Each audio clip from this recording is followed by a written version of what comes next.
He had nothing to do. But people like you keep playing that, and you keep pushing that narrative that's completely false. He loves this, though. He loves all these statues, Pastor. Who all came together to celebrate. What is going on, everybody? Justin here. Welcome back to Justin Speaks. I'm in the car today because honestly this one could not wait. I had to get this out to you guys immediately. So someone built a 22-foot solid gold statue of Donald Trump on a golf course, and Trump's own spiritual advisor, Pastor Mark Burns, went on live television to defend it. And what followed was one of the most spectacular meltdowns I have seen in a very long time. LBC's James Hansen just kept asking simple, reasonable questions, and Pastor Burns just kept unraveling in real time, name-dropping donors, comparing Trump to Elton John, and somehow trying to convince the world that a giant gold statue of a living politician is actually about patriotism and not, you know, the most obvious golden calf situation in human history. I've got thoughts, a lot of them. Watch the full clip first. Stay to the end because my breakdown on this one goes deep. Subscribe if you're not already on the team. Let's get into it. Tell us about this ceremony then, earlier this week. It was quite the moment. It was, again, I've said it, very publicly. It was one of the greatest honors of my life to be able to dedicate this, this wonderful statue that was created by, Mr. Ash and, Mr. Dustin Stockton, Brock Pierce and Yakov Flinchkin, and, Mr. Friedman, Hershey Friedman, so many, and plus 6,000 plus patriots from around the United States of America who all came together to raise money to celebrate who many believe, and I believe, the greatest president in our lifetime, to symbolize patriotism and to symbolize, the will to fight. Remember, he almost died, and they tried to assassinate him 3 times, but this particular statue was about him actually getting shot in the ear. And by the hand of God, barely survived by sheer millimeters of the bullet just grazing his ear. And so these patriots from around the world, Sam and everyone who came together from around the world, Jack Daly, to symbolize their love for President Donald Trump. And remember, over 6,000 patriots came together, and I was just so blessed to be the president's main point of contact that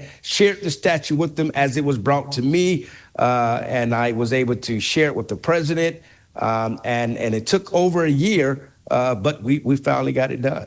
And the president actually called into the ceremony at one point. He gave you a call on your phone. What did he say? Well, I mean, again, it's very well documented. He said that he knew the statue was made with love. Because that's exactly what it was made with. It was made with love. People not asking for political favors, people not asking anything from the president. These are people, again, the 6,000 patriots who came together, and some pitched a lot, some pitched a little, but they all very important patriots. And the president wanted to show and share his love and appreciation. Again, the president had nothing to do with the statue. It is so baffling as I'm reading throughout social media, people are saying, President Trump dedicated a statue to himself. That has nothing. That is so far from true. But he likes the statue, though, doesn't he? Well, of course he loved the statue. Who wouldn't love a statue of themselves? I mean, again, Michael Jordan loves the statue of himself. Allen Iverson loved the statue of himself. Shakira, the singer, loved the statue of herself. Elton John. Who wouldn't love a statue, dedicated by people who love their art, their ability to while they're alive. And so I've always preached the word, let's give the flowers while you are alive instead of a bed full of roses when you're dead. And so now it's time for the president to smell the roses while he's alive. And when you were looking at that statue the other day at its unveiling, and it is enormous, it's 22 feet high, all in gold, what does it mean to you? What does it represent to you, Pastor? Well, I mean, it represents the miracle of God. That's what it represents. Not the statue itself, because we all know that this is not some, again, you see it across social media that this is some idol, and that, people are quoting Exodus, and it is so true. And I'm very happy that people are quoting Exodus, that we should have no false gods before, or no graven image created, and no false god. That for me, that's a mission accomplished, because so many around the world are repeating that scripture, and I pray that those who are repeating it will take it to heart. And what is your response to that? That this is somehow a false idol? Because people talk about the golden calf. Well, is this the golden Trump? Yeah, well, of course, it's preposterous. It's blasphemy to even think that. I mean, if you knew me, and of course, I don't know anybody who worships Donald Trump as a god, but I do know you could worship anything as a god, whether it be your job, whether it be your money, whether it be your relationships, whether it be your career, whatever it is, you can put it before the living God, and God is a jealous God. So nothing should ever be put before the living God. This statue symbolized patriotism of Americans. It represents the will to fight, even in the face of opposition, to will to get back up, with the blood coming down the president's face, and how he turned to the crowd in Butler, Pennsylvania, and he raised up that fist and he said, "Fight, fight, fight." That patriotism echoed throughout the world and throughout America to re-energize Americans, to bring us together. Because I'm grateful Democrats should be just as excited that Donald Trump survived, because no violence belongs in our politics in America. So this statue is a symbolism of the will to fight, to overcome, to persevere, that we, the people of the United States of America, to form a more perfect union. We are the people. We hold up Donald J. Trump, whether you're Democrat, independent, or Republican, whether you're gay, whether you're straight, whether you're young or old, Hindu, Christian, Muslim, or Jew, whatever your faith is, if you are bleed the red, the white, and blue, you are an American. And so that statue is for all of us, not just for Donald Trump. But I just wonder whether, and as a man of God yourself, Pastor, whether Trump is increasingly guilty, some might say he's been guilty for a long time, of displaying the sin of pride. This is a man who's renamed the Kennedy Center after himself. That was meant to be a memorial to another president who sadly fell victim to an assassination attempt. He's the first sitting president to put his signature on a US banknote. Now he's celebrating the erection of giant gold statues of himself. Is this a man guilty of the sin of pride?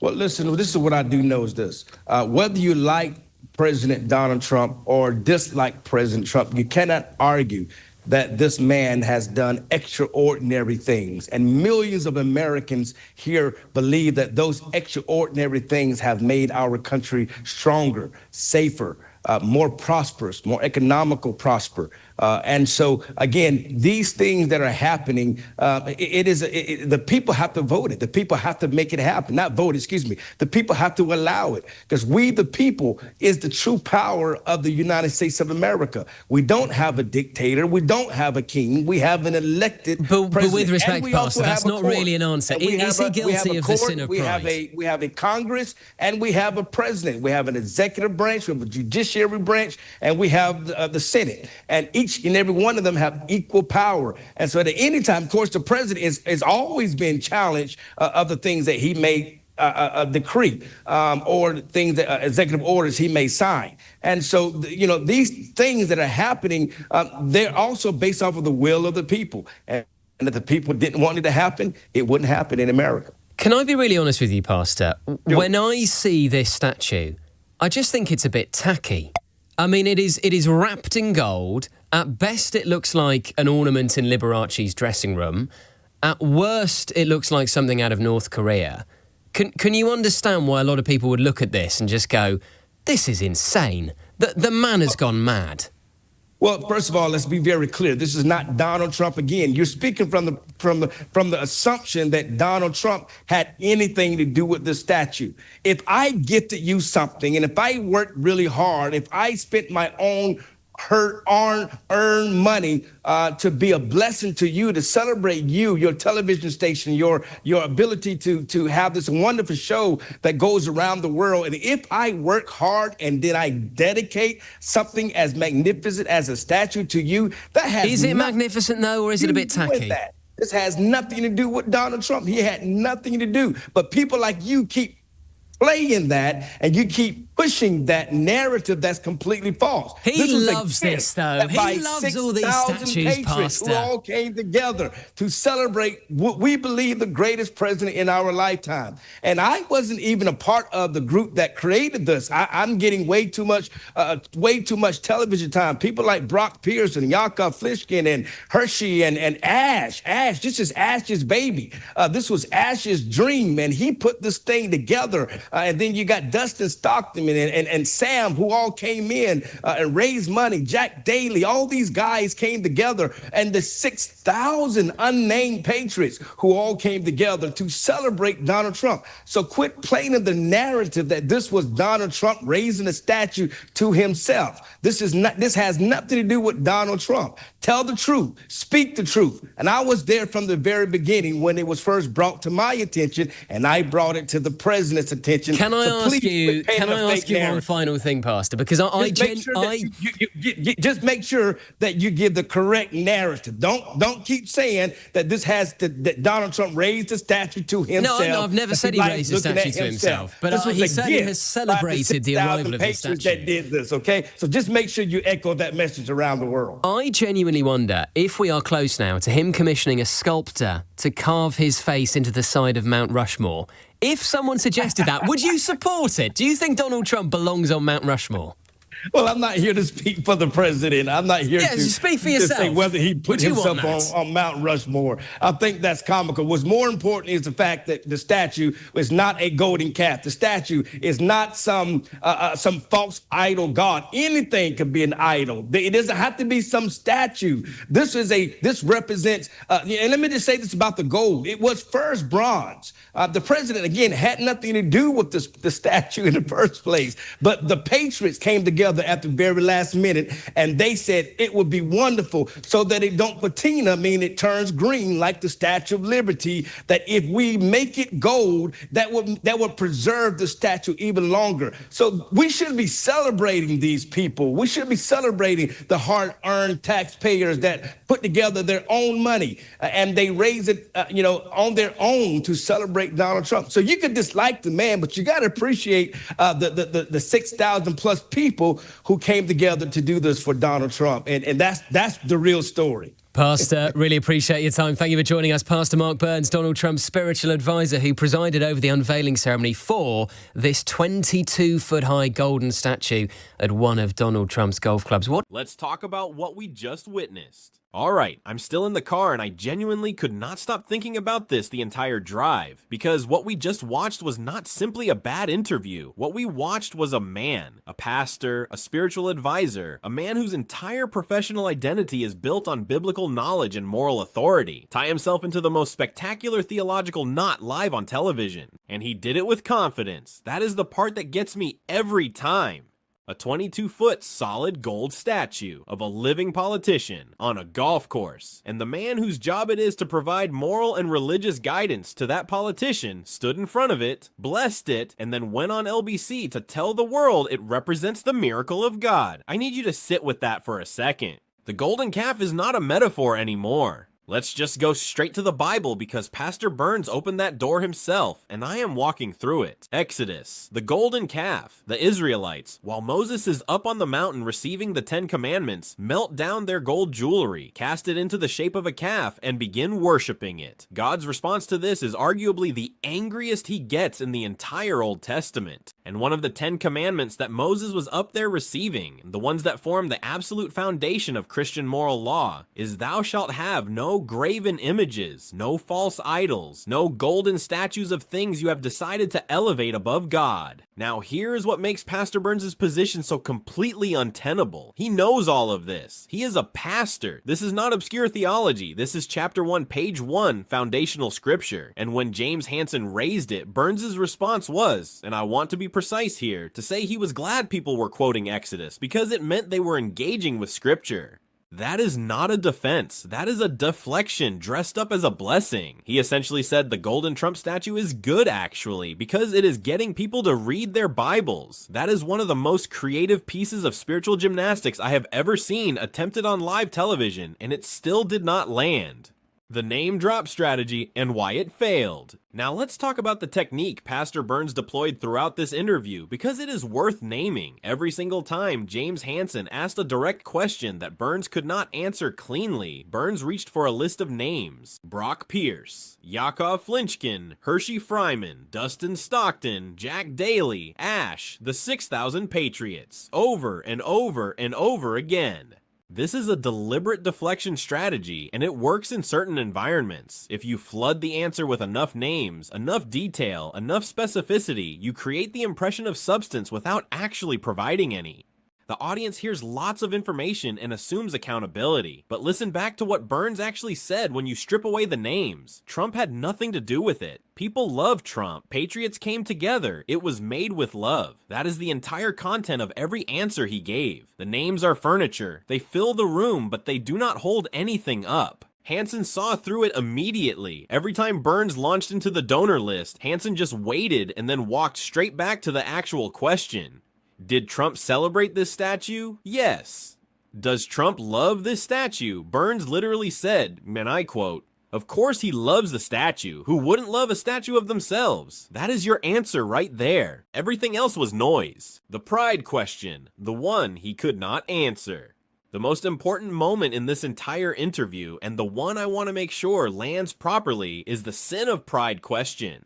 Because that is where James Hansen did something genuinely smart. He did not ask Burns to condemn Trump.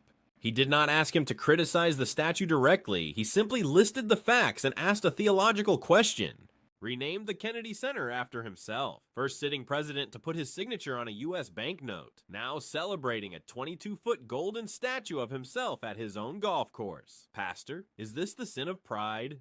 Burns had no answer. He pivoted immediately to Trump's achievements, to the will of the people, to checks and balances, to the three branches of government. He gave James Hansen a civics lesson instead of a theological response. And the reason he did that is because the theological response, if he answered honestly as a pastor rather than as a political ally, would have been deeply uncomfortable for everyone in that interview, including himself. Pride is not a minor infraction in Christian theology. It is the first of the 7 deadly sins. It is the sin that caused the fall of Lucifer. It is the sin that every Christian tradition across every denomination identifies as the root from which all other sins grow. And a pastor, Trump's own spiritual advisor, and could not bring himself to say on live television that erecting a 22-foot golden statue of yourself might be touching the edges of that. That tells you everything about the relationship between Christian nationalism and actual Christianity right now. Liberace's dressing room versus North Korea, both are right. I want to give James Hansen credit for the line that cut through everything. At best, it looks like an ornament in Liberace's dressing room. At worst, it looks like something out of North Korea. Both of those things are true simultaneously, and that is what makes it such a precise observation. The Liberace comparison captures the aesthetic, gaudy, excessive, gold-plated vanity that mistakes spectacle for grandeur. The North Korea comparison captures the political reality. Authoritarian regimes erect giant statues of living leaders. Democratic republics do not. That is not an opinion. That is a pattern observable across every authoritarian state in modern history. Kim Jong-un, Saddam Hussein, Turkmenistan's Saparmurat Niyazov, who built a rotating gold statue of himself that turned to always face the sun. These are the reference points that a 22-foot gold statue of a living American president inevitably calls to mind, and no amount of pastoral blessing changes that comparison. Burns' response was to say it was originally going to be bronze, but they made it gold so it would not turn green like the Statue of Liberty. And I had to pause the clip. I had to sit with that for a moment, because that might be the single funniest defense of absolute vanity ever broadcast on television. We made it gold for preservation purposes. The Statue of Liberty defense. Unbelievable scenes. What this interview actually reveals. Here is the bigger picture and what I want you to take away from this one. This interview is not really about a statue. It is about the unresolvable contradiction sitting at the absolute center of Christian nationalism. And Pastor Burns illustrated it more clearly than any critic of the movement ever could have. You cannot simultaneously hold that God is a jealous God who demands to be put above all else, that graven images are explicitly forbidden by the commandments you claim to live by, that pride is the deadliest of the deadly sins, and then stand in front of a 22-foot solid gold statue of a living politician, blessed on camera, Call it a miracle of God, and then go on television to defend it. You cannot hold all of those positions at the same time. They are in direct contradiction with each other, and the reason Pastor Burns spent that entire interview deflecting, name-dropping, pivoting to civics, and raising his voice is because on some level he knows that. He has to know that. He is a pastor. What Christian nationalism has done is take the language, the aesthetics, and the moral authority of Christianity and redirect all of it toward the political project. The scripture gets quoted when it is useful. The commandments get set aside when they become inconvenient. And the spiritual advisor ends up on television defending the golden calf because that is where the political loyalty leads, even when the theology screams in the opposite direction. James Hansen did not need to be aggressive. He did not need to be rude. He just needed to ask the obvious questions clearly and let the answers do the work. And Pastor Burns did the rest himself. That is Justin Speaks. If this gave you something the clip alone could not, that is exactly why this channel exists. Drop your thoughts in the comments. I want to know what moment got you the most. Hit that like button, subscribe, and share this one because we are just getting started. I will see you in the next one.